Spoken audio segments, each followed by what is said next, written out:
ದಾವಣಗೆರೆ ದಕ್ಷಿಣದಲ್ಲಿ ಫಲಿತಾಂಶಕ್ಕೂ ಮುನ್ನವೇ ಕಾಂಗ್ರೆಸ್ ಸೋತಂಗೆ ಕಾಣ್ತಾ ಇದೆ. ಈ ಕಾರಣಕ್ಕೆ ಅಲ್ಪಸಂಖ್ಯಾತ ನಾಯಕರ ನಡುವೆ ಹಗ್ಗಜಗ್ಗಾಟ. ಜಮೀರ್ ಅಹಮದ್ ಖಾನ್ಗೆ ಸಿದ್ದರಾಮಯ್ಯ ಲೆಫ್ಟ್ ಟು ರೈಟ್ ಅಂತ ಹೇಳ್ತಾ ಇದ್ದಾರೆ. ಆದರೆ ಜಗ್ಗದ ಬಗ್ಗದ ಜಮೀರ್ ನಾನು ಮಾಡಿದ್ದೇ ಕರೆಕ್ಟು ಅಂತ ಹೇಳ್ತಿದ್ದಾರೆ. ಮತ್ತೊಂದು ಕಡೆ ಬಿಜೆಪಿ ಪ್ರಾದೇಶಿಕ ಪಕ್ಷಗಳನ್ನ ಮೈತ್ರಿಗೆ ಸೇರಿಸ್ಕೊಂಡು ಮುಳುಗಿಸುತ್ತೆ ಅಂತ ಹೇಳೋರು. ಮುಳುಗಿಸಿದಾರೋ, ತೇಲಿಸಿದಾರೋ, ಉಳಿಸಿದಾರೋ ಗೊತ್ತಿಲ್ಲ. ಬಿಹಾರದ ಮುಖ್ಯಮಂತ್ರಿಯಾಗಿ ಹೊಸ ನಾಯಕರನ್ನ, ಅದು ಬಿಜೆಪಿಯ ಒಬ್ಬ ಶಾಸಕರನ್ನ ಆಯ್ಕೆ ಮಾಡಲಾಗಿದೆ. ಇದೆಲ್ಲವೂ ಇವತ್ತಿನ ಪ್ರೈಮ್ ಟೈಮ್ ನ್ಯೂಸಲ್ಲಿದೆ. ಎಲ್ಲರೂ ಕೂಡ ಕಡೆವರೆಗೂ ಈ ಪ್ರೈಮ್ ಟೈಮ್ ನ್ಯೂಸನ್ನು ನೋಡಿ. ಎಲ್ರಿಗೂ ಸ್ವಾಗತ. ನಾನು ಶಿವಕುಮಾರ್. ಉಪಚುನಾವಣೆ ಬಳಿಕ ರಾಜ್ಯ ಕಾಂಗ್ರೆಸ್ ಅಲ್ಲಿ ಮಹತ್ವದ ಬೆಳವಣಿಗೆಗಳು ನಡೆದಿದೆ. ಪ್ರಚಾರದ ವೇಳೆ ನಡೆದ ಘಟನೆಗಳು ಹಾಗೂ ಕೆಲ ಚಟುವಟಿಕೆಗಳ ಕುರಿತು ವರದಿ ಹೈಕಮಾಂಡ್ ಕೈ ಸೇರುತ್ತಿದ್ದಂತೆ ರಾಜ್ಯ ರಾಜಕಾರಣದಲ್ಲಿ ಅಲ್ಲೋಲ ಕಲ್ಲೋಲವಾಗ್ತಾ ಇದೆ. ಸಚಿವ ಜಮೀರ್ ಅಹಮದ್ ಖಾನ್ ಸ್ಥಾನಕ್ಕೂ ಕುತ್ತು ಬರುತ್ತೆ ಅಂತ ಹೇಳ್ತಿದ್ದಾರೆ. ಸಿಎಂ ಸಿದ್ದರಾಮಯ್ಯ ಅವರು ಜಮೀರ್ಗೆ ಬುಲಾವ್ ನೀಡಿದ್ರು. ಕಾವೇರಿ ನಿವಾಸದಲ್ಲಿ ಭೇಟಿಗಾಗಿ ಬಂದ ಜಮೀರ್ ಅಹಮದ್ ಖಾನ್ ವಿರುದ್ಧ ಸಿಎಂ ಕೆಂಡಾಮಂಡಲರಾಗಿದ್ರಂತೆ. ನೀನು ಬಂಡಾಯಕ್ಕೆ ಪ್ರಚೋದನೆ ನೀಡಿದ್ಯಾ ಅಂತ ಹೈಕಮಾಂಡ್ನವರು ಹೇಳ್ತಿದ್ದಾರೆ ಅಂತ ಗುಡುಗಿದ್ದಾರೆ. ಸಿಎಂ ಕೋಪ ಕಂಡು ಕಸಿವಿಸಿಗೊಂಡ ಜಮೀರ್ ಕ್ಲಾರಿಟಿಯನ್ನು ಕೊಟ್ಟಿದ್ದಾರಂತೆ. ಆ ದಿನ ನಿಮ್ಮ ಮುಂದೆಯೇ ನಮ್ಮ ಸಮುದಾಯಕ್ಕೆ ಟಿಕೆಟ್ ನೀಡಿ ಅಂತ ಕೇಳಿದ್ದೆ. ಜಬ್ಬಾರ್ ಬಿಟ್ಟು ಯಾರಿಗಾದರೂ ಟಿಕೆಟ್ ನೀಡಿ ಎಂದಿದ್ದೆ. ಬಳಿಕ ನಿಮ್ಮ ಮಾತಿನಂತೆ ದಾವಣಗೆರೆಗೆ ಹೋಗಿ ಸುದ್ದಿಗೋಷ್ಠಿ ನಡೆಸಿದ್ದಾನೆ. ಸಮರ್ಥ್ ಪರ ಕೆಲಸ ಮಾಡಿ ಎಂದು ಮುಖಂಡರಿಗೆ ಹೇಳಿದ್ದಾನೆ. ಆದರೆ ನಮ್ಮ ಅಗತ್ಯವಿಲ್ಲ ಎಂದು ರಿಜ್ವಾನ್ ಅರ್ಷದ್, ಸಲೀಂ ಅಹಮದ್ಗೆ ಜವಾಬ್ದಾರಿ ಕೊಟ್ಟರು. ನನಗೆ ಕೇರಳದಲ್ಲಿ ಹೆಚ್ಚಿನ ಜವಾಬ್ದಾರಿ ಇದ್ದಿದ್ದರಿಂದ ಅಲ್ಲಿದ್ದೆ. ಅನಾರೋಗ್ಯ ಹಿನ್ನೆಲೆ 3 ದಿನ ಬಾಂಬೆಗೆ ಹೋಗಿದ್ದೆ. ನಾವು ಪಕ್ಷದ ವಿರುದ್ಧವಾಗಿ ಕೆಲಸ ಮಾಡಿಲ್ಲ ಅಂತ ಸಿಎಂಗೆ ಜಮೀರ್ ಸಮಜಾಯಿಷಿ ನೀಡಿದ್ದಾರೆ ಅಂತ ಮೂಲಗಳು ತಿಳಿಸಿವೆ. ಜಮೀರ್ ಮಾತಿಗೆ ಮತ್ತೆ ಗರಂ ಆದ ಸಿಎಂ, ನಿನ್ನ ವಿರುದ್ಧವೂ ಹೈಕಮಾಂಡ್ಗೆ ದೂರು ಹೋಗಿದೆ, ನೀನೇ ಇದಕ್ಕೆಲ್ಲ ಸಮಜಾಯಿಷಿ ನೀಡು ಅಂತ ಸಿದ್ದರಾಮಯ್ಯ ಖಡಕ್ ಸೂಚನೆ ಕೊಟ್ಟಿದ್ದಾರೆ ಕೊಡ್ತಾರೆ. ಜಮೀರ್ ಅಹಮದ್ ಖಾನ್ ಈ ಎಲೆಕ್ಷನ್ ಇಂದ ಏನಾಯ್ತೋ ಬಿಡ್ತು. ಕೇರಳದಲ್ಲಿ 36 ಸ್ಥಾನಗಳಲ್ಲಿ ಸ್ಟಾರ್ ಕ್ಯಾಂಪೇನರ್ ಜಮೀರ್ ಅಹಮದ್ ಖಾನ್. ಇಡೀ ದೇಶದ ಅಲ್ಪಸಂಖ್ಯಾತರ ಸ್ಟಾರ್ ಕ್ಯಾಂಪೇನರ್ ಪಟ್ಟಿಯಲ್ಲಿ ಜಮೀರ್ಗೆ ಒಂದು ಸ್ಥಾನ. ಕೇರಳ ಚುನಾವಣಾ ಸ್ಟಾರ್ ಪ್ರಚಾರಕರು ಸಿದ್ದರಾಮಯ್ಯ ಅಲ್ಲ, DK ಶಿವಕುಮಾರ್ ಅಲ್ಲ, ರಿಜ್ವಾನ್ ಅರ್ಷದ್ ಅಲ್ಲ, ಸಲೀಂ ಅಹಮದ್ ಅಲ್ಲ, one and only Zameer Ahmed Khan. ಬರೀ ಕಾಂಗ್ರೆಸ್ ಕಲ್ಲ, ಅದ್ರ ಮಿತ್ರ ಪಕ್ಷ Indian Union Muslim League IUML ಪಾರ್ಟಿಗೂ ಕೂಡ ಸ್ಟಾರ್ ಕ್ಯಾಂಪೇನರ್ ಜಮೀರ್ ಅಹಮದ್ ಖಾನ್. ಜಮೀರ್ ಅಹಮದ್ ಖಾನ್ ದಾವಣಗೆರೆಗೆ ಬನ್ನಿ ಬನ್ನಿ ಬನ್ನಿ ಅಂತ ಕೇಳ್ಕೊಂಡಿದ್ದು ಸಿದ್ದರಾಮಯ್ಯನವರು. ಯಾರು ಜಮೀರ್ ಬರ್ದೇ ಇದ್ರು ಒಳ್ಳೆದು ಅಂತ ಹೇಳಿದ್ದು SS ಮಲ್ಲಿಕಾರ್ಜುನ್. ಅಷ್ಟೆಲ್ಲ ಅವಮಾನ ಮಾಡಿದ್ರು ಮನುಷ್ಯ ಪಾಪ ಬಂದ್ಬಿಟ್ಟು ಕ್ಯಾಂಪೇನ್ ಮಾಡಿ ಹೋಗಿದೆ ಜಮೀರ್ ಅಹಮದ್ ಖಾನ್. ಜಮೀರ್ ಅಹಮದ್ ಖಾನ್ ವ್ಯಾಲ್ಯೂ ಕೇರಳ ಗೊತ್ತು. Zameer Ahmed Khan value Congress high command KC Venugopal ಗೊತ್ತು. ಈ 1000 ಲೆಟ್ರ್ ಬರೆದ್ರು ಹೈಕಮಾಂಡ್ಗೆ, ಜಮೀರ್ ಅಹಮದ್ ಖಾನ್ ಏನೂ ಮಾಡ್ಕೊಳಕ್ಕಾಗಲ್ಲ. ಯಾಕೆ ಅಂದರೆ ಜಮೀರ್ ಅಹಮದ್ ಖಾನ್ ಅಲ್ಪಸಂಖ್ಯಾತರನ್ನ ಡ್ಯಾಮೇಜ್ ಮಾಡ್ಕೊಂಡು ಗಳಿಸೋದೇನೂ ಇಲ್ಲ. ಕಾಂಗ್ರೆಸ್ ಅಲ್ಲಿರೋ ತನ್ವೀರ್ ಸೇಠಿಯಿಂದ ಹಿಡಿದು ರಿಜ್ವಾನ್ ಅರ್ಷದ್, ರಹೀಂ ಖಾನು, ಇವರೆಲ್ಲರನ್ನೂ ಒಂದು ತಟ್ಟಿಗೆ ತೂಗಿದ್ರು ಜಮೀರ್ ತೂಕ ಬರೋಕ್ಕಾಗಲ್ಲ. ಜಮೀರ್ ಅಹಮದ್ ಖಾನ್ ಕರ್ನಾಟಕ ಕಾಂಗ್ರೆಸ್ನ ಅಲ್ಪಸಂಖ್ಯಾತ ಸಮುದಾಯದ ನಾಯಕ. ಅಯ್ಯೋ ದೇವ್ರೆ, ಬರೋದ್ ಬೇಡ, ನೀನು ಯಾರು, ನೀನು ಇಲ್ದಾರ ನಡೆಯುತ್ತೆ ಅಂತ ಹೇಳಿದ್ಮೇಲೆ ಮನುಷ್ಯ ಹೋಗಲ್ಲ ಕ್ಯಾಂಪೇನ್ ಮಾಡೋಕ್ಕಾಗತ್ತಾ? ಗೆಲ್ಸಕ್ಕೆ ಆಗಲ್ಲ ಜಮೀರ್ ಕೈಲಿ ಅಂದ್ರೆ ಅದಂಗೆ ಸೋಲ್ಸ್ತಾರೆ SS ಮಲ್ಲಿಕಾರ್ಜುನ್ ಪ್ರಕಾರ. ಹಾಗಾಗಿ ಈ ಜಮೀರ್ ಅಹಮದ್ ಖಾನ್ ಸ್ಟ್ರಾಂಗ್. ಹಾಗಾಗಿ ಅವೆಲ್ಲ ವ್ಯತ್ಯಾಸಗಳಿಲ್ಲ ಅಂತ ಏನೇ ಕ್ಲಾರಿಫಿಕೇಶನ್ ಇರೋ ಅದೇ KC ವೇಣುಗೋಪಾಲ್ ಕೊಡಬೇಕಾ? ಕೊಡ್ತಾರೆ. ಸೊ ಹಾಗಾಗಿ ಜಮೀರ್ ಧೈರ್ಯವಾಗಿದ್ದಾರೆ, ಇನ್ನೊಂದಷ್ಟು ಜನ ಕಂಗಲಾಗಿದ್ದಾರೆ, ಸತ್ಯ. ಸಿಎಂ ಭೇಟಿ ಬಳಿಕ ಮಾಧ್ಯಮಗಳ ಎದುರು ಸಚಿವ ಜಮೀರ್ ಅಹಮದ್ ಮಾತನಾಡಿದ್ದಾರೆ. ದಾವಣಗೆರೆ ದಕ್ಷಿಣ ವಿಧಾನಸಭೆ ಕ್ಷೇತ್ರದ ಉಪಚುನಾವಣೆ ಬಳಿಕ ನಡೆದ ಬೆಳವಣಿಗೆಗಳ ಬಗ್ಗೆ ಸಿಎಂ ಜೊತೆ ಚರ್ಚೆ ನಡೆಸಿದ್ದಾಗಿ ಸ್ಪಷ್ಟಪಡಿಸಿದ್ದಾರೆ. ದಾವಣಗೆರೆಯಲ್ಲಿ ಮುಸ್ಲಿಂ ಅಭ್ಯರ್ಥಿಗೆ ಟಿಕೆಟ್ ಕೈ ತಪ್ಪುವಲ್ಲಿ ತಮ್ಮ ಪಾತ್ರವಿದೆ ಅಂತ ಕೆಲವರು ಆರೋಪಿಸಿದ್ದಾರೆ. ಬೆನ್ನಿಗೆ ಚೂರಿ ಹಾಕಿದ್ದು ಯಾರು ಎಂಬುದನ್ನು ಸ್ಪಷ್ಟಪಡಿಸಬೇಕು ಅಂತ ರಿಜ್ವಾನ್ ಹಾಗೂ ಸಲೀಂ ಅಹಮದ್ಗೆ ತಿರುಗೇಟು ನೀಡಿದ್ದಾರೆ. ಅಬ್ದುಲ್ ಜಬ್ಬಾರ್ ಅವರ ಬೇಸರಕ್ಕೆ ಕಾರಣಗಳೇನು ಎಂಬುದನ್ನು ನಾವು ಗಂಭೀರವಾಗಿ ಚಿಂತಿಸಬೇಕು. ನಾನು ನನ್ನ ಕೆಲಸವನ್ನು ನಿಭಾಯಿಸಿದ್ದೇನೆ. ಉಪಚುನಾವಣಾ ಪ್ರಚಾರಕ್ಕಾಗಿ ದಾವಣಗೆರೆಗೆ ಹೋಗಿದ್ದೇನೆ. ಏಪ್ರಿಲ್ 7ನೇ ತಾರೀಕಿನವರೆಗೆ ಕೇರಳ ಚುನಾವಣಾ ಪ್ರಚಾರ ಜವಾಬ್ದಾರಿ ನೀಡಿದ್ರು. ಆದರೆ ಮುಖ್ಯಮಂತ್ರಿಗಳು ಏಪ್ರಿಲ್ 5ರಂದು ದಾವಣಗೆರೆಗೆ ಬರ್ತಾರೆ ಎಂದಿದ್ರು. ಹಾಗಾಗಿ ನಾನು ಹೋಗಿದ್ದೆ. KC ವೇಣುಗೋಪಾಲ್ ಅವರಿಗೆ ಮನವಿ ಮಾಡಿಕೊಂಡು ದಾವಣಗೆರೆಗೆ ಹೋಗಿದ್ದೆ ಅಂತ ಹೇಳಿದರು. ಏನು ಜಮೀರ್ ವಿರುದ್ಧ ಷಡ್ಯಂತ್ರ ನಡೀತಿದೆಯಾ ಎಂಬ ಪ್ರಶ್ನೆಗೆ, ರಾಜಕೀಯದಲ್ಲಿ ಇದೆಲ್ಲ ಸಹಜ. ಅವರವರ ಪ್ರಯತ್ನ ಅವ್ರು ಮಾಡ್ತಾರೆ, ಮಾಡಲಿ. ಅವರು ಮಂತ್ರಿ ಆದರೆ ನನಗೂ ಸಂತೋಷ. ನಮ್ಮ ವಿರುದ್ಧ ಸುದ್ದಿಗೋಷ್ಠಿ ಮಾಡಿರುವವರು ಯಾರಾದರೂ ಹೆಸರು ಹೇಳಿದಾರಾ? ಅಲ್ಲಿ ಮುಸಲ್ಮಾನರ ಅಸಮಾಧಾನ ಇದ್ದಿದ್ದು ನಿಜ. ಮುಸ್ಲಿಮರಿಗೆ ಟಿಕೆಟ್ ಕೇಳಿದ್ರು, ಟಿಕೆಟ್ ಕೊಟ್ಟಿಲ್ಲ ಅನ್ನೋ ಅಸಮಾಧಾನ ಇತ್ತು. ಅದು ಸರಿ ಹೋಗಿ ಪಕ್ಷದ ಅಭ್ಯರ್ಥಿಯಾಗಿ ಸಮರ್ಥ್ ಅವರಿಗೆ ಅವಕಾಶ ಕೊಟ್ಟರು. ಈಗ ನಾವು ದಾವಣಗೆರೆಯಲ್ಲಿ ಗೆದ್ದೇ ಗೆಲ್ತೇವೆ ಅಂತ ಜಮೀರ್ ಹೇಳಿದ್ರು. 89,000 ಮುಸ್ಲಿಂ ಇದ್ದಾರೆ, 1.5 ಲಕ್ಷ ಅಹಿಂದ ವೋಟ್ಸ್ ಇದೆ. ಟಿಕೆಟ್ ಮಾತ್ರ ಅಹಿಂದ ಲೀಡರ್ಶಿಪ್ಪಲ್ಲಿರೋ ಸಿದ್ದರಾಮಯ್ಯವ್ರಿಗೆ ಅಹಿಂದಾಗ ಟಿಕೆಟ್ ಕೊಡ್ಸೋಕ್ಕಾಗಲ್ಲ. ಏನು ಮುಸಲ್ಮಾನರು ಹೋಗ್ಬಿಟ್ಟು ಕನಕ್ಪುರದಲ್ಲಿ ಕೇಳೋಕ್ಕಾಗತ್ತಾ ಟಿಕೆಟ? ಮಂಡ್ಯದಲ್ಲಿ ಕೇಳೋಕ್ಕಾಗತ್ತಾ ಟಿಕೆಟ? ನಾಗಮಂಗಲ ಕೇಳ್ತಾರ? ಅವ್ರು ಎಲ್ಲಿ ಜಾಸ್ತಿ ಅವರಲ್ಲಿ ಕೇಳ್ತಾರಪ್ಪ. ತನ್ನ ಸಮುದಾಯದ ಪರವಾಗಿ ಬ್ಯಾಟಿಂಗ್ ಮಾಡತ್ತಪ್ಪ. ಒಕ್ಕಲಿಗ ಸಮುದಾಯದ ಪರ ಡಿ ಕೆ ಶಿವಕುಮಾರ್ ಬ್ಯಾಟಿಂಗ್ ಮಾಡ್ದಂಗೆ, ಲಿಂಗಾಯತ ಪರವಾಗಿ ಎಂ ಬಿ ಪಾಟೀಲ್ ಬ್ಯಾಟಿಂಗ್ ಮಾಡ್ದಂಗೆ, ಎಸ್ ಟಿ ಸಮುದಾಯದ ಪರ ಸತೀಶ್ ಜಾರಕಿಹೊಳಿ ಬ್ಯಾಟಿಂಗ್ ಮಾಡ್ದಂಗೆ, ಮುಸಲ್ಮಾನರ ಪರ ಜಮೀರ್ ಅಹಮದ್ ಖಾನ್ ಬ್ಯಾಟಿಂಗ್ ಮಾಡತ್ತಪ್ಪ. ಜಮೀರ್ ಅಹಮದ್ ಖಾನ್ ಆ ಸಮುದಾಯದ ಲೀಡ್ರಪ್ಪ. ಮುಸಲ್ಮಾನರ ಪ್ರಶ್ನಾತೀತ ನಾಯಕ ಸದ್ಯಕ್ಕೆ ಜಮೀರ್ ಅಹಮದ್ ಖಾನ್. ದೊಡ್ಡವರಿಂದ ತುಂಡೈಕ್ಲುವರೆಗೂ ಕಾಂಗ್ರೆಸ್ ಅಲ್ಲಿ ಮುಸಲ್ಮಾನ ಸಮುದಾಯದಲ್ಲಿ ಜಮೀರ್ ಅಣ್ಣ ಅಂತಾರೆ, ಜಮೀರ್ ಬೈ ಅಂತಾರೆ, ಅವ್ರದ್ದು. ಸೊ ಹಾಗಾಗಿ ಜಮೀರ್ಗಿರೋ ಕ್ರೇಜು, ಜಮೀರ್ಗಿರೋ ಫ್ಯಾನ್ ಫಾಲೋವರ್ಸು, ಜಮೀರ್ಗಿರ್ತಕ್ಕಂಥ ಬೆಂಬಲಿಗ ಪಡೆ ಇನ್ಯಾರಿಗೂ ಕಾಂಗ್ರೆಸ್ಸಲ್ಲಿ ಅಲ್ಪಸಂಖ್ಯಾತರಲ್ಲಿ ಇಲ್ಲ. ಅದಂಗೆ. ಇನ್ನು ಮುಖ್ಯಮಂತ್ರಿ ರಾಜಕೀಯ ಕಾರ್ಯದರ್ಶಿಯಾಗಿ ಕಾರ್ಯನಿರ್ವಹಿಸಿದ್ದ ನಸೀರ್ ಅಹಮದ್ ಅವರನ್ನ ವಜಾಗೊಳಿಸಿ ರಾಜ್ಯ ಸರ್ಕಾರ ಆದೇಶ ಹೊರಡಿಸಿದೆ. ಏಪ್ರಿಲ್ 13ರ ಸೋಮವಾರ ರಾಜ್ಯ ಉಸ್ತುವಾರಿ ರಣದೀಪ್ ಸಿಂಗ್ ಸುರ್ಜೇವಾಲಾ ಅವರು ಸಿಎಂ ರಾಜಕೀಯ ಕಾರ್ಯದರ್ಶಿ ಸ್ಥಾನಕ್ಕೆ ರಾಜೀನಾಮೆ ಕೊಡುವಂತೆ ನಸೀರ್ ಅಹಮದ್ಗೆ ಡೆಡ್ಲೈನ್ ನೀಡಿದ್ರು. ಸಂಜೆಯೊಳಗೆ ರಾಜೀನಾಮೆ ನೀಡಬೇಕು ಅಂತ ಸೂಚಿಸಿದ್ರಂತೆ. ಒಂದು ವೇಳೆ ಸಂಜೆಯೊಳಗೆ ನಸೀರ್ ಅಹಮದ್ ರಾಜೀನಾಮೆ ಕೊಡದಿದ್ರೆ ಅವರನ್ನ ರಾಜಕೀಯ ಕಾರ್ಯದರ್ಶಿ ಸ್ಥಾನದಿಂದ ವಜಾ ಮಾಡಲು ಸಿದ್ದರಾಮಯ್ಯ ಅವರಿಗೆ ಸೂಚಿಸಿದ್ರು ಎನ್ನಲಾಗಿದೆ. ನಸೀರ್ ಅಹಮದ್ ಅವರು ಜಮೀರ್ ಅವರ ಆಪ್ತ ಬಣದಲ್ಲಿ ಗುರುತಿಸಿಕೊಂಡಿದ್ರು. ದಾವಣಗೆರೆ ದಕ್ಷಿಣ ಟಿಕೆಟ್ ವಿಚಾರವಾಗಿ ಜಮೀರ್ ನಿಲುವಿನ ಜೊತೆಗೆ ನಸೀರ್ ಅಹಮದ್ ನಿಂತಿದ್ದಾರೆ ಎಂಬ ಆರೋಪ ಇದೆ. ಅಲ್ಲದೆ ಪಕ್ಷದ ಅಭ್ಯರ್ಥಿಯ ಪರವಾಗಿ ಅವರು ಪ್ರಚಾರ ನಡೆಸಿರಲಿಲ್ಲ. ಜೊತೆಗೆ ಕಾಂಗ್ರೆಸ್ ಮೂಲಗಳು ನೀಡುವ ಮಾಹಿತಿಯ ಪ್ರಕಾರ ಸಾದಿಕ್ ಪೈಲ್ವಾನ್ ಬಂಡಾಯ ಶಮನ ಮಾಡುವ ಹೊಣೆಯನ್ನ ನಸೀರ್ ಅಹಮದ್ ಅವರಿಗೆ ನೀಡಲಾಗಿತ್ತು. ಆದರೆ ಅದನ್ನ ಆರಂಭಿಕವಾಗಿ ಒಪ್ಪಿಕೊಂಡಿದ್ದ ನಸೀರ್ ಬಳಿಕ ಹಿಂಜರಿದಿದ್ರು. ಇದು ರಾಜ್ಯ ಹಾಗೂ ಹೈಕಮಾಂಡ್ ನಾಯಕರಿಗೂ ಅಸಮಾಧಾನ ಉಂಟು ಮಾಡಿದೆ. ಪಕ್ಷ ನೀಡಿರುವ ಜವಾಬ್ದಾರಿಯನ್ನ ಪಾಲನೆ ಮಾಡದೆ ಇದ್ದಿದ್ದಕ್ಕಾಗಿ ಈ ಕ್ರಮ ಕೈಗೊಳ್ಳಲಾಗಿದೆ ಎಂಬ ಮಾಹಿತಿ ಇದೆ. ಹಾಗೂ ಸೂಚನೆ ಕೊಟ್ಟರೂ ರಾಜೀನಾಮೆ ನೀಡಲು ಹಿಂದೇಟು ಹಾಕಿದ್ದ ಕಾರಣ ಸಿಎಂ ರಾಜಕೀಯ ಕಾರ್ಯದರ್ಶಿ ಹುದ್ದೆಯಿಂದ ಬಿಡುಗಡೆ ಮಾಡಲಾಗಿದೆ. ಇವತ್ತು ದಾವಣಗೆರೆ ದಕ್ಷಿಣ ಸೋಲ್ತೀವಿ ಅನ್ನೋ ಭಯದಲ್ಲಿ ಅಲ್ಪಸಂಖ್ಯಾತ ನಾಯಕರಾದಂಥ ಜಬ್ಬಾರ್ ಅವ್ರನ್ನ, ನಸೀರ್ ಅಹಮದ್ ಅವ್ರನ್ನ ಆಕ್ಷನ್ ತಗೋತಾ ಇದ್ದೀರಿ. ಜಮೀರ್ ಅವ್ರನ್ನ ಮುಟ್ಟಿದ್ರೆ ಕಾಂಗ್ರೆಸ್ಸು 30ರಿಂದ 40 ಸ್ಥಾನದಲ್ಲಿ ಡಮಾರ್. ದಾವಣಗೆರೆ ದಕ್ಷಿಣ ತೀರ್ಸ್ತಂಥ ಜಮೀರ್ಗೆ ಶಿವಾಜಿನಗರ, ಶಾಂತಿನಗರ, ಹೆಬ್ಬಾಳ, ಹಿಂಗೆ ಎಲ್ಲೆಲ್ಲ ಅಲ್ಪಸಂಖ್ಯಾತ ಸಮುದಾಯದ ಓಟ್ ಐತೆ, ತೀರ್ಸೋದು ಕಷ್ಟನಾ? ಹೀಗಾಗಿರೋ ಸಮಸ್ಯೆಗೆ ಪರಿಹಾರ ಕಂಡ್ಕೊಂಡು ಅವ್ರಿಗೆ ಸಮಾಧಾನ ಮಾಡ್ಕೊಂಡು ಜಬ್ಬಾರ್ ಅವ್ರನ್ನ, ನಸೀರ್ ಅಹಮದ್ನ, ಜಮೀರ್ ಅವ್ರನ್ನ ತಪ್ಪಾಯಿತು ಅನ್ಕೊಂಡು ಜೊತೆಲಿ ಕರ್ಕೊಂಡು ಹೋದ್ರೆ ಉಳಿಗಾಲ. ಆದರೆ ಜಮೀರ್ ಅಹಮದ್ ಖಾನ್ ವಿರುದ್ಧ ನಾವೇನಾರು ತೊಡೆ ತಟ್ಟಿ ರಾಜಕಾರಣ ಮಾಡ್ತೀವಿ, ತೆಗ್ದಾಕ್ತೀವಿ, ಕಿತ್ತಾಕ್ತೀವಿ ಮಂತ್ರಿಗಿರಿಯಿಂದ ಅಂತೇನಾರ ಕಾಂಗ್ರೆಸ್ ಹೈಕಮಾಂಡ್ ಅನ್ಕೊಂಡ್ರೆ ಕಾಂಗ್ರೆಸ್ ತನ್ನ ಬುಡಕ್ಕೆ ಒಂದು 30-40 ಸೀಟಲ್ಲಿ ಅವರೇ ಬಿಸ್ತೀರು ಬಿಟ್ಕೊಂಡಂಗೆ. ಏನು ಸರ್, ಇನ್ನು ಕಡಲೆಪುರಿ ಅಂತ ಕೂತಿರ್ತಾರೆ ಜಮೀರ್ ಅಹಮದ್ ಖಾನ್. ಹೋದ್ರು ಹೋಗ್ಬೋದು, ನಾಳೆಗೆ JDS ವಾಪಸ್ಸು. ಇಲ್ಲ MIM ಕಟ್ಟಿದ್ರಲ್ಲ, MIM ಇದ್ದಂಗೆ, ಇಲ್ಲ ಮುಸ್ಲಿಂ ಲೀಗ್ ಕೇರಳದಲ್ಲಿ ಇದ್ದಂಗೆ ಇಲ್ಲ ಪಾರ್ಟಿ ಕಟ್ಬೋದೇನೋ, ಯಾರು ಕೊಡ್ತಾ ಅದು? ಹಾಗಾಗಿ ಕಾಂಗ್ರೆಸ್ ಈ ಸನ್ನಿವೇಶವನ್ನು ಮೈಪರ್ಚ್ಕೊಳ್ಳೋದ್ಕಿಂತ ಸಮಾಧಾನವಾಗಿ ಮಾತು ಕೇಳೋದು ಒಳ್ಳೆಯದು. ಅಂದರೆ ಜಮೀರ್ ಅಹಮದ್ ಖಾನ್ ಲೀಡ್ರ್ ಆಗಿರೋ ಕಾರಣಕ್ಕೆ ತಾನೇ ಕೊಟ್ಟಿರೋದು, ಸೋಲ್ಸ್ತಾರದಲ್ಲಿ ಏನೂ ಆಗಲಿಲ್ಲ ಅಂತಾರೆ. ಜಮೀರ್ ಲೀಡ್ರ್ ಅಲ್ಲ, ಏನಪ್ಪ ಕತೆ? ಯಾವುದೇ ಪಕ್ಷವಾದರೂ ಶಿಸ್ತು ಬಹಳ ಮುಖ್ಯ. ಆದರೆ ಜಮೀರ್ ಅಹಮದ್ ಪಕ್ಷದ ಶಿಸ್ತನ್ನು ಪಾಲಿಸಿಲ್ಲ ಎಂದು ತಮ್ಮದೇ ಪಕ್ಷದ ಸಚಿವರೊಬ್ಬರ ಬಗ್ಗೆ DCM DK ಶಿವಕುಮಾರ್ ಅಸಮಾಧಾನ ವ್ಯಕ್ತಪಡಿಸಿದ್ದಾರೆ. ಎಲ್ಲರನ್ನ ವಿಶ್ವಾಸಕ್ಕೆ ಪಡೆದುಕೊಂಡೇ ಅಭ್ಯರ್ಥಿ ಆಯ್ಕೆ ಮಾಡಿದ್ದೆವು. ನಂತರ ಎಲ್ಲ ನಾಯಕರೊಂದಿಗೆ ನಿತ್ಯ ಸಂಪರ್ಕದಲ್ಲಿದ್ದೆವು. ರಾಜಕಾರಣ ಮಾಡುವಾಗ ನಾವು ನಮ್ಮ ಸರ್ಕಾರ, ಶಾಸಕರ ಜೊತೆ ಚರ್ಚೆ ಮಾಡಬೇಕು. ಯಾರಿಗೇನು ಹೇಳಬೇಕು, ಯಾರಿಗೆ ಯಾವ ಮಾರ್ಗದರ್ಶನ ನೀಡಬೇಕು, ಪಾಲಿಕೆ ಚುನಾವಣೆ, ಸ್ಥಳೀಯ ಸಂಸ್ಥೆಗಳ ಚುನಾವಣೆ ಬಗ್ಗೆ ಚರ್ಚೆ ಮಾಡುವುದು ಪಕ್ಷದ ಅಧ್ಯಕ್ಷನಾಗಿ ನನ್ನ ಕರ್ತವ್ಯ. ಈ ಕೆಲಸ ನಾನು ಮಾಡದೆ ಬೇರೆ ಯಾರು ಮಾಡ್ತಾರೆ? ದಾವಣಗೆರೆ ದಕ್ಷಿಣ ಹಾಗೂ ಬಾಗಲಕೋಟೆ ಉಪಚುನಾವಣೆಯಲ್ಲಿ ಏನಾಗಿದೆ ಎಂದು ಶಾಸಕರು ವರದಿ ನೀಡುತ್ತಾರೆ ಅಂತ DKಶಿ ಹೇಳಿದರು.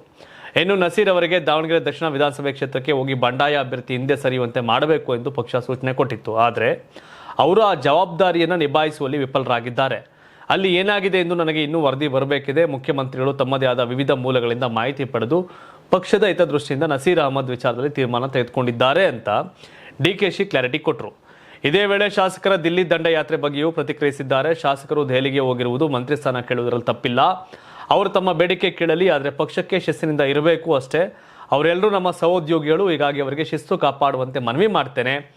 ಮಾಧ್ಯಮಗಳ ಪ್ರಶ್ನೆಗಳಿಗೆ ಪ್ರತಿಕ್ರಿಯೆ ನೀಡುವಾಗ ಎಚ್ಚರಿಕೆಯಿಂದ ಇರಿ ಎಂದು ಸಲಹೆ ನೀಡುತ್ತೇನೆ ಅಂತ DK ಶಿವಕುಮಾರ್ ಹೇಳಿದರು. ಜಮೀರ್ ಅಹಮದ್ ಖಾನ್ನ ಕೇರಳ ಕರ್ಸ್ಕೊಂಡಿದ್ದು KC ವೇಣುಗೋಪಾಲ್. 1-2 ಅವರ್ ಬಂದು ದಾವಣಗೆರೆಯಲ್ಲಿ ಕ್ಯಾಂಪೇನ್ ಮಾಡೋಕೆ ಕೂಡ ಹೋದ್ರು ಜಮೀರ್ ಅಹಮದ್ ಖಾನ್. ಜಮೀರ್ ಅಹಮದ್ ಖಾನ್ ಸ್ಟ್ರಾಂಗ್ ಆ ಸಮುದಾಯದಲ್ಲಿ. ಕರ್ನಾಟಕದ 224 ಕ್ಷೇತ್ರದಲ್ಲಿ ಮೋರ್ ದೆನ್ 40 ಸೀಟ್ಸ್, 45,000 ಮುಸಲ್ಮಾನರು, ಅದಕ್ಕಿಂತ ಜಾಸ್ತಿ ವೋಟರ್ಸ್ ಇದ್ದಾರೆ. ಕಾಂಗ್ರೆಸ್ 136-140 MLAಗಳು ಏನು ಗೆದ್ದಿದ್ದಾರೆ, 136ರಿಂದ 140 MLAಗಳು ಕಾಂಗ್ರೆಸ್ ಅಲ್ಲಿ ಏನು ಗೆದ್ದಿದ್ದಾರೆ, ಅವರ ಗೆಲುವಿನ ಅಂತರಕ್ಕಿಂತ ಮುಸಲ್ಮಾನರ ಮತಗಳು 70 ಕ್ಷೇತ್ರಗಳಲ್ಲಿ ಜಾಸ್ತಿ ಇದೆ.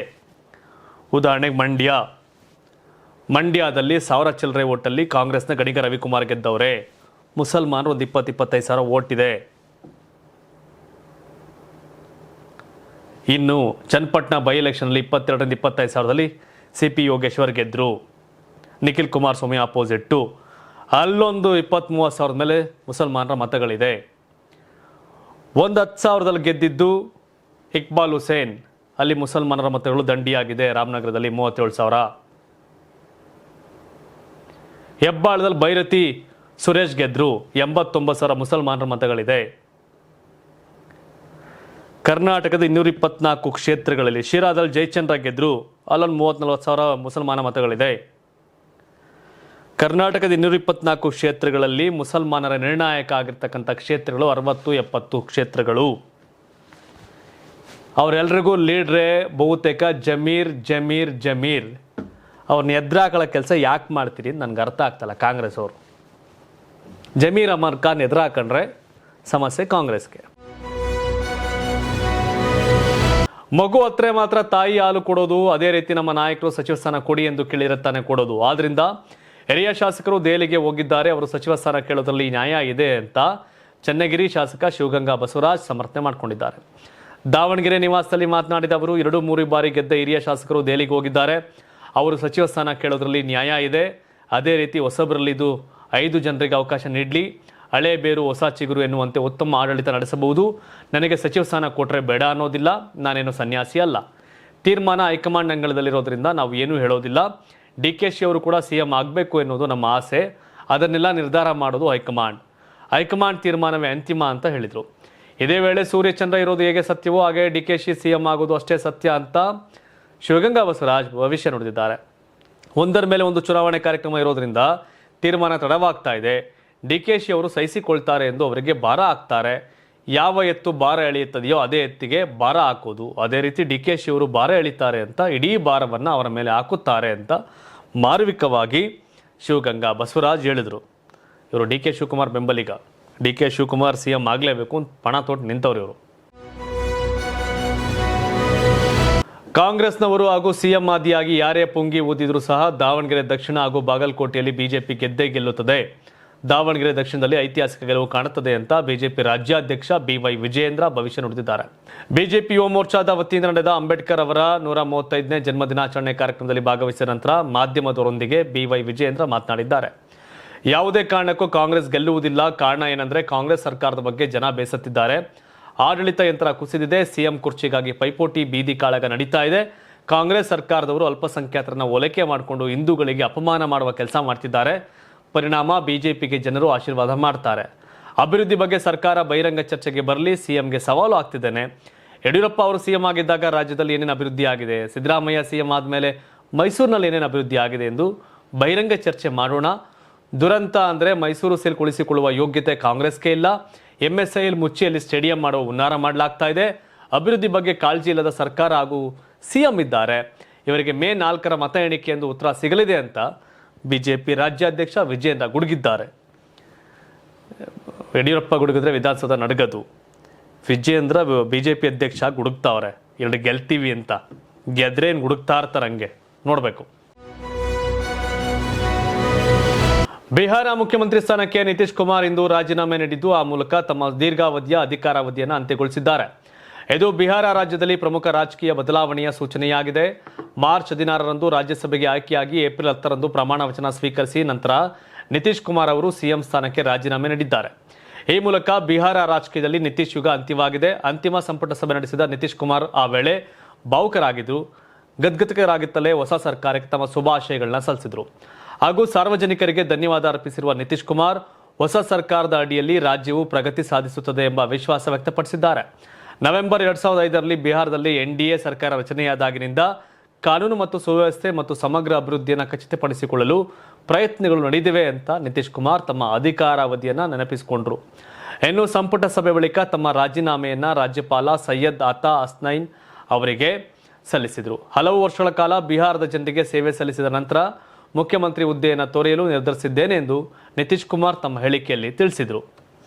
ದೀರ್ಘಕಾಲದ ಮುಖ್ಯಮಂತ್ರಿ ಬಿಹಾರದಲ್ಲಿ ನಿತೀಶ್ ಕುಮಾರ್ ಒಂದು ರೀತಿ ಅಜಾತ ಶತ್ರು. NDAನಲ್ಲಿ ದೀರ್ಘಕಾಲ ಸ್ವಲ್ಪ ಟೈಮು RJD ಜೊತೆ ಹೋಗಿ ಕಾಂಗ್ರೆಸ್ ಜೊತೆ ಸೇರಿ ಸರ್ಕಾರ ಮಾಡಿದರು. ಅಂತಿಮ ವಾಪಸ್ BJPಗೆ ಬಂದರು. ಈಗ ರಾಜ್ಯಸಭಾ ಮೆಂಬರು, ಹಾಗಾಗಿ CM ಸ್ಥಾನಕ್ಕೆ ರಾಜೀನಾಮೆ ಕೊಟ್ಟವ್ರೆ. ನಿತೀಶ್ ಕುಮಾರ್ ರಾಜೀನಾಮೆಯಿಂದ ತೆರವಾದ ಮುಖ್ಯಮಂತ್ರಿ ಸ್ಥಾನಕ್ಕೆ ಇದೀಗ BJP ನಾಯಕ ಸಾಮ್ರಾಟ್ ಚೌಧರಿ ಸರ್ವಾನುಮತದಿಂದ ಆಯ್ಕೆಯಾಗಿದ್ದಾರೆ. ಇಂದು ಸಂಜೆ 4 ಗಂಟೆಗೆ NDA ಶಾಸಕಾಂಗ ಪಕ್ಷದ ಸಭೆ ನಡೆಸಲಾಗಿದೆ. ಈ ಸಭೆಯಲ್ಲಿ ಸರ್ವಾನುಮತದಿಂದ ಸಾಮ್ರಾಟ್ ಚೌಧರಿಯನ್ನ ಶಾಸಕಾಂಗ ಪಕ್ಷದ ನಾಯಕನಾಗಿ ಆಯ್ಕೆ ಮಾಡಲಾಗಿದೆ. ನಾಳೆ ಸಾಮ್ರಾಟ್ ಚೌಧರಿ ಮುಖ್ಯಮಂತ್ರಿಯಾಗಿ ಪ್ರಮಾಣ ವಚನ ಸ್ವೀಕರಿಸಲಿದ್ದಾರೆ. 57 ವರ್ಷದ ಸಾಮ್ರಾಟ್ ಚೌಧರಿ ನಿತೀಶ್ ಕುಮಾರ್ ಸರ್ಕಾರದಲ್ಲಿ ಉಪಮುಖ್ಯಮಂತ್ರಿಯಾಗಿ ಸೇವೆ ಸಲ್ಲಿಸಿದ್ದಾರೆ.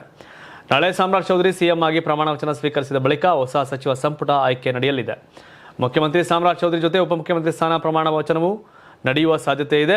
2022ರಲ್ಲಿ BJP ಸೇರಿಕೊಂಡ ಸಾಮ್ರಾಟ್ ಚೌಧರಿ ಬಿಹಾರದ ಪ್ರಮುಖ ನಾಯಕನಾಗಿ ಗುರುತಿಸಿಕೊಂಡಿದ್ದರು. 2023-24ರ ಅವಧಿಯಲ್ಲಿ ಬಿಹಾರ BJP ರಾಜ್ಯಾಧ್ಯಕ್ಷರಾಗಿಯೂ ಸಾಮ್ರಾಟ್ ಚೌಧರಿ ಹೊಸ ಅಲೆ ಸೃಷ್ಟಿಸಿದ್ದು.